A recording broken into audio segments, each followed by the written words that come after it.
Jawaharlal Nehru technological university హైదరాబాద్లో 14వ స్నాతకోత్సవం సందర్భంగా జ్యోతిష్మతి విద్యార్థి 3 బంగారు పతకాలను అందుకున్నారు.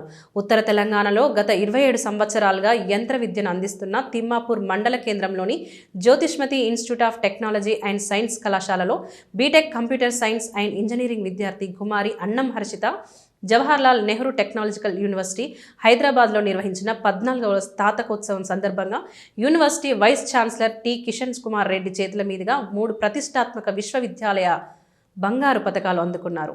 Jyothishmathi group of institutions chairman Shri Juvvadi Sagar Rao మాట్లాడుతూ విశ్వవిద్యాలయ స్థాయిలో ఇంత అరుదైన గౌరవాలను అందుకోవడం జ్యోతిష్మతికి గర్వకారణమన్నారు.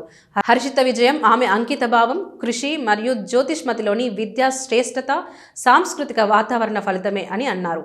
ఉత్తర తెలంగాణ ప్రాంతంలో యూనివర్సిటీ స్థాయిలో ఇప్పటి వరకు మొత్తంగా 11 బంగారు పతకాలు సాధించిన ఘనత జ్యోతిష్మతికి దక్కుతుందని పేర్కొన్నారు.